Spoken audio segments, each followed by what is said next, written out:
સમગ્ર આયોજક કમિટી,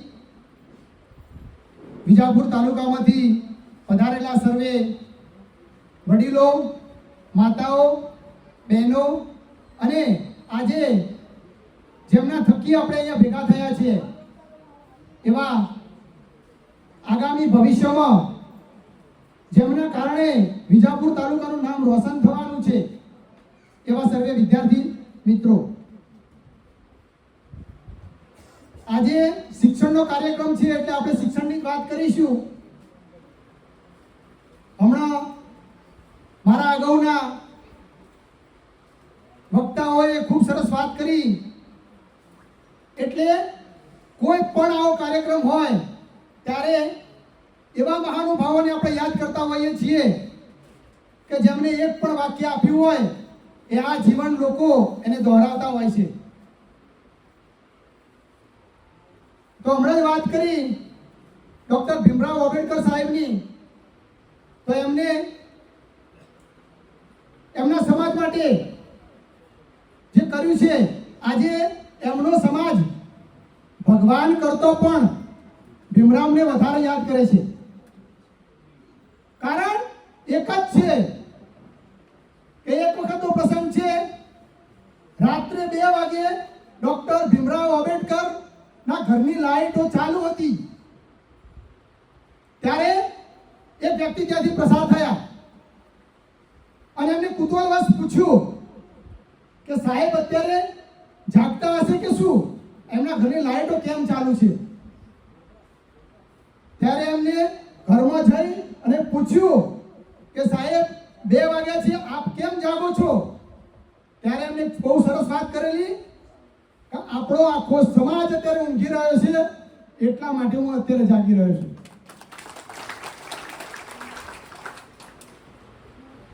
એ વ્યક્તિએ ઉજાગરા કર્યા તો આજે આપણે જોઈ શકીએ છીએ કે એ સમાજ આજે સન્માનીય બન્યો છે, સન્માનપૂર્વક જીવન જીવી રહ્યો છે. અને એ સમાજે ઘણા બધા આઈએસ આપ્યા, ઘણા બધા આઈપીએસ આપ્યા, ઘણા બધા એમપી આપ્યા, ઘણા બધા એમએલએ આપ્યા. એ વ્યક્તિ જાગ્યા ને ત્યારે આ શક્ય બન્યું છે. એટલે સમાજ માટે જે પણ આગેવાનો મહેનત કરે છે, જાગે છે, તમારા માટે પ્રયત્નો કરે છે, દાતાઓ દાન આપે છે, તો વિદ્યાર્થીઓની ખાલી ફરજ કેટલી આવે કે તમારે ખાલી ભણવાનું છે, વ્યસનો છોડી દેવાના છે અને સખત મહેનત કરી અને પરિણામ આપવાનું છે, તો આ સમાજનો વિકાસ થશે. શિક્ષણ સિવાય કોઈ પણ સમાજનો વિકાસ ક્યારે સંભવ નથી અને નથી જ. શિક્ષણથી જ કોઈ પણ સમાજનો વિકાસ થાય છે. શિક્ષણ સિવાય કોઈ પણ સમાજે પ્રગતિ કરી હોય એવો એક પણ દાખલો હોય તો તમે આપો. હમણાં ખૂબ સરસ આચાર્ય સાહેબે વાત કરી, પ્રિન્સિપાલ સાહેબે એમના સમાજની. તો સાહેબ તમારા સમાજ ઉપરથી અમે ઘણી બધી પ્રેરણાઓ લઈ રહ્યા છીએ. અમારો સમાજ નાનો છે પણ અમે તમને ફોલો કરી રહ્યા છીએ. આ સમાજે ખૂબ પ્રગતિ કરી છે, પણ કોઈ પણ સમાજના વિકાસ પાછળ જો કોઈ પણ મૂળભૂત કારણ હોય તો એ શિક્ષણ જ છે. એટલે વિદ્યાર્થી મિત્રો ભણવાનું જ છે અને ભણશો તો જ સમાજનો વિકાસ થશે.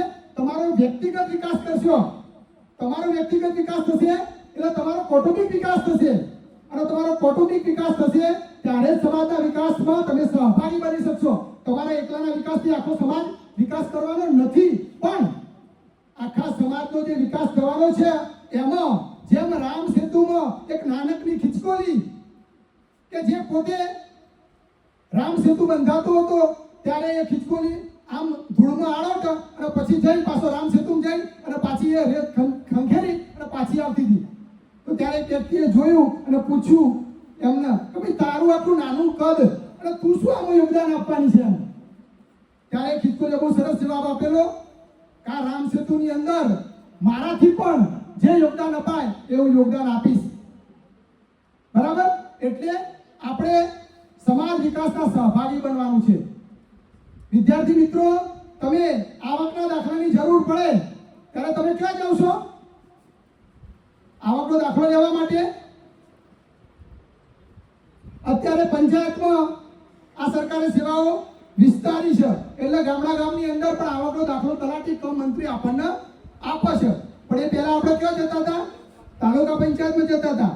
તો તાલુકા પંચાયતની અંદર તમે બોર્ડ જોતા હશો, તાલુકા વિકાસ અધિકારી, તાલુકા વિકાસ અધિકારી, બરાબર. સેવા કેન્દ્રમાંથી ફોર્મ તમારું સબમિટ કરવું પડે, ફોટો પડાવવો પડે, સોગંદનામા રજૂ કરવો પડે, અને પછી સહી તો છેલ્લે તાલુકા વિકાસ અધિકારી સાહેબની થાય, તારે તમને દાખલો મળે, બરાબર. તો એ તાલુકા વિકાસ અધિકારી બનવા માટે તમારે જીપીએસસી ની પરીક્ષા પાસ કરવી પડે, ગુજરાત જાહેર સેવા આયોગની પરીક્ષા પાસ કરવી પડે. હમણાં દીકરી બિનલે ખૂબ સરસ વાત કરી. સ્વામી વિવેકાનંદ સાહેબે કહેલું કે સપના જોવા તો હંમેશા ઊંચા જ જોવા. તો દીકરી બિનલે સમાજ વચ્ચે એવું કહ્યું કે હું જીપીએસસી પરીક્ષા પાસ કરવા માંગુ છું. દીકરી, તને સમાજના આશીર્વાદ તું 100% જીપીએસસી પાસ કરી. કારણ કે તારામાં એ શક્તિ છે, એ તાકાત છે સમાજ આગળ કહેવાની કે હું જીપીએસસી ની પરીક્ષા પાસ કરીશ. તમારે લક્ષ્ય નક્કી કરવું પડે મિત્રો. જો લક્ષ્ય નક્કી હશે તો જ તમે સફળ થશો. લક્ષ્ય જ નક્કી નહીં હોય, પટાવાળાનું નક્કી કરી નીકળીશું આપણે કે મારે તો પટાવાળો બનવું હોય, બરાબર. તો પટાવાળા બનવા માટે તો તમારે શું કોઈ મહેનત કરવાની જરૂર છે, બરાબર. તો એવું લક્ષ્ય ના રખાય. આપણે લક્ષ્ય આઈએએસ કે આઈપીએસ નું લક્ષ્ય રાખવું પડે, તો જ આપણે સફળ થઈ શકીએ.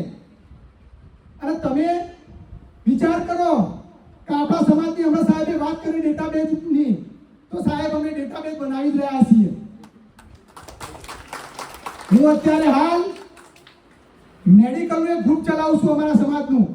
એની અંદર સાહેબ મને પોતાને ખબર નથી, ગ્રુપ ચાલુ કર્યું ત્યારે કે સર્જન ડોક્ટર છે સમાજની અંદર. અત્યારે મારા ગ્રુપની અંદર સર્જન ડોક્ટર છે, ફિઝિશિયન ડોક્ટર છે, બરાબર, ગાયનેક ડોક્ટર છે, પીડિયાટ્રિશિયન ડોક્ટર છે, એમબીબીએસ તો ઘણા બધા છે સાહેબ. મારા નીચે બીએમએસ કે હોમિયોપેથિક પણ નથી જવું, એની અંદર મેં પેરામેડિકલ પણ લીધેલું છે.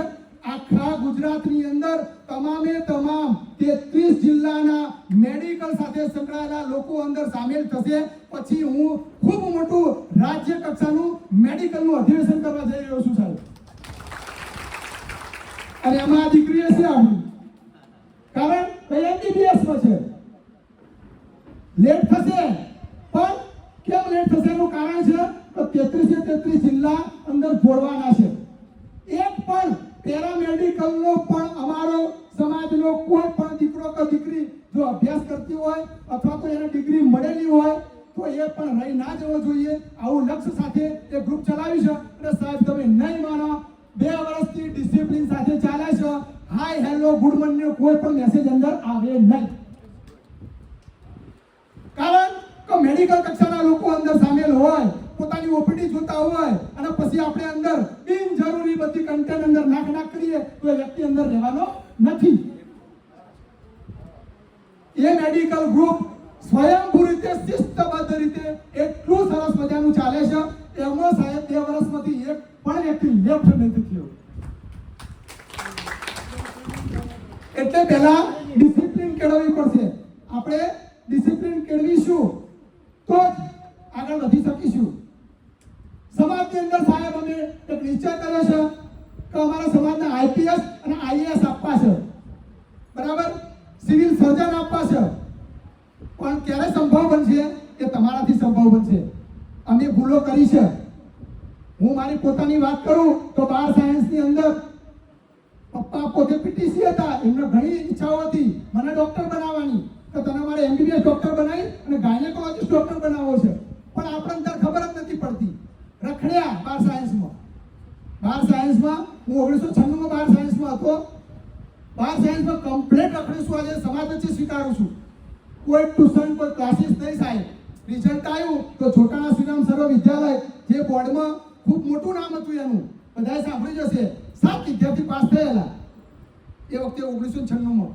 તો રિઝલ્ટ લેવા જતા લોકો ડરતા હતા કે 6 જણા પાસ થયા, 7 જણા, તો આપણો નંબર હશે કે નહીં હોય. એમાં મારો નંબર હતો સાહેબ.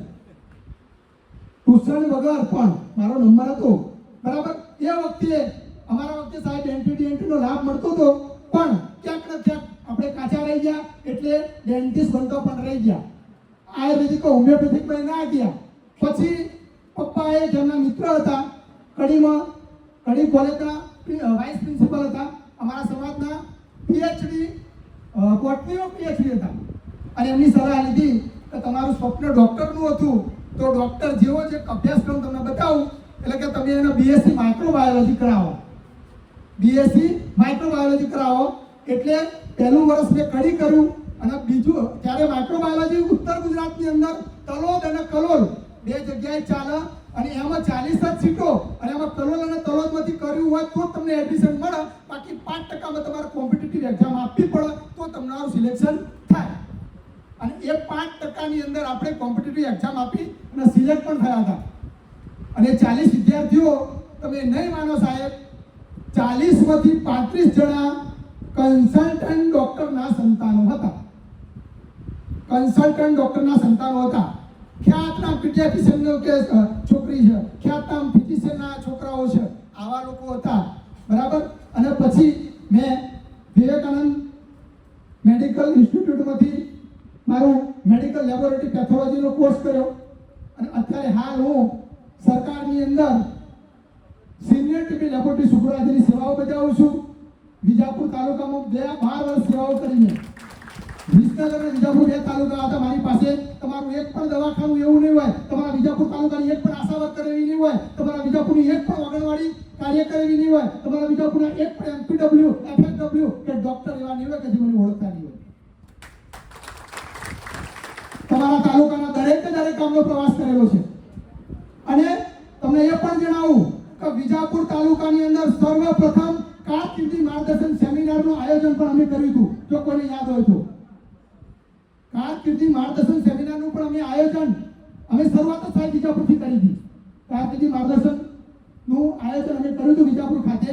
બરાબર. તો 10મા અને 12મા પછી પાસ થયા પછી કઈ કોર્સમાં જવું તો આપણું ભવિષ્ય સારું બને એ માટેના અમે કારકિર્દી માર્ગદર્શન સેમિનારો ઘણા બધા તાલુકાઓમાં કર્યા છે. અને ગયા વર્ષે અમે ગુજરાત રાજ્યનો ઇનામ વિતરણ કાર્યક્રમ સાહેબ ઓનલાઈન કર્યો. ગુજરાત રાજ્યના અમે 16 જિલ્લાઓને જોડી શક્યા અને 16 જિલ્લાઓના વિદ્યાર્થીઓને અમે ઓનલાઈન ડોક્યુમેન્ટ લાવી શક્યા અને એમાંથી ફર્સ્ટ, સેકન્ડ અને થર્ડ. અને એમાં આવા કોઈ ક્રાઇટેરિયા નહીં, 10માંથી મોડીને કોઈ પણ ફેકલ્ટી ભણેલા હોય તમામને અમે ઇનામો આપ્યા અને શિલ્ડ આપ્યા હતા. આ વખતે પણ કરવાનું અને આ વખતે પણ અમે કરીશું. બરાબર. એટલે શિક્ષણ માટે સમાજ તમારા માટે પ્રયત્ન કરે છે, પણ તમારા તાલુકા પંચાયતમાં જાઓ, તમે મામલતદાર ઓફિસમાં જાઓ, તમે જિલ્લા પંચાયતમાં જાઓ કે તમે કલેક્ટર ઓફિસમાં જાઓ, ત્યાં જો એ નેમ પ્લેટ ઉપર તમારું નામ ચડાવવું હોય ને તો તમારે મહેનત કરવી પડશે. અને એવા અધિકારી બનો કે તમને મળવા માટે એપોઇન્ટમેન્ટ લેવી પડે. આ દીકરી બિનલે વાત કરી, માં છોકરીની દયાથી આ દીકરી કાલે જીપીએસસી પાસ કરે અને ડેપ્યુટી કલેક્ટર બનીને બેઠી હોય તો મળવા માટે તમારે જવું હોય તો તમારે 12 પરચી આપીને મોકલવી પડે. બરાબર. અને તે અંદર સેન્શન કરે કે આ હું મુલાકાત આપીશ તો જ તમે અંદર જઈ શકો. બરાબર. તો આવા અધિકારી તમારે બનવું, તમારે મહેનત કરવી પડશે. ચીલા ચાલુ છે ને મહેનત તો બધાય કરે છે. ગળાકા ભરીફાઈનો યુગ છે. આ ગળાકા ભરીફાઈની અંદર સામાન્ય મહેનતથી ચાલવાનું નથી. તમારે જબરજસ્ત મહેનત કરવી પડશે, તનતોડ મહેનત કરવી પડશે. તમામ શોખ બાજુમાં મૂકવા પડશે તો જ તમે કંઈક સિદ્ધ કરી શકશો. બાકી તમે કશું જ સિદ્ધ નહીં કરી શકો. ચીલા ચાલુ મહેનત કરીને તમારે 70% આયા એટલે ભાઈ 80% તો